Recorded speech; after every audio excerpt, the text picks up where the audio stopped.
Good day everyone, welcome to my channel. So in this tutorial video guys, we will display the car brands using ng repeat command in AngularJS. Before we start, I would like to say thank you so much to all my viewers, silent viewers, and supporters in my channel. Thank you for watching my videos.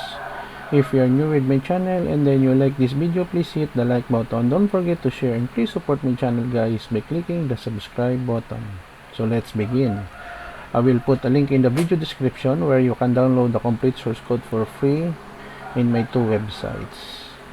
Okay, so write a program that uses ng repeat directive that will display the list of car brands like Ford, Toyota, Hyundai, Suzuki, Mitsubishi, Lexus, Nissan, Chevrolet, Audi, Bentley, BMW, Chrysler, Dodge, Ferrari, Fiat, Foton, and GCash.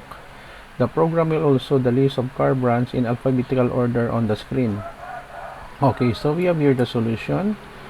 We have here the comment in HTML head, the title, car brands using ng repeat in AngularJS. Head, we have a simple CSS or cascading style sheet here.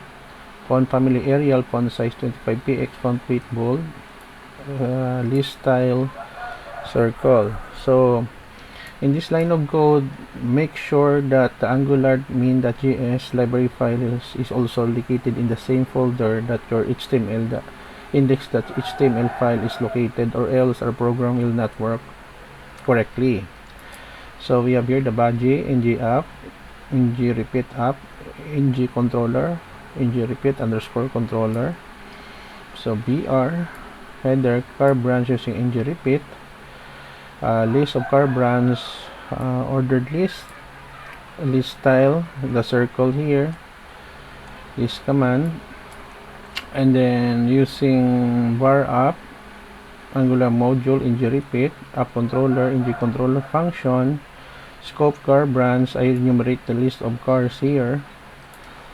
Okay, Ford, Toyota, Hyundai, Suzuki, Mitsubishi, Lexus, Nissan, Chevrolet, Mazda, Audi, Bentley, BMW, Chrysler, Dodge, Ferrari, Fiat, Foton, and GCash. And then we close the script and then body, close the HTML tag, body, and HTML.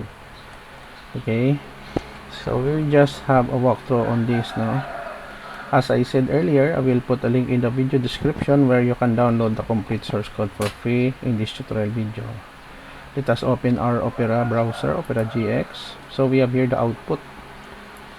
Car brands using ng repeat in AngularJS. List of car brands: Audi, Bentley, BMW, Chevrolet, Chrysler, Dodge, Ferrari, Fiat, Ford, Foton, GCash, Hyundai, Lexus, Mazda, Mitsubishi, Nissan, Suzuki, and Toyota in alphabetical order. Okay guys, so this is the end of our tutorial video on how to use ng repeat to display the car brands in alphabetical order. Thank you so much guys for watching. I hope that you have learned something new in this tutorial video. Don't forget to like, share, and please support my channel guys by clicking the subscribe button. See you in the next video tutorial guys. This is your friend Jake saying bye bye for now.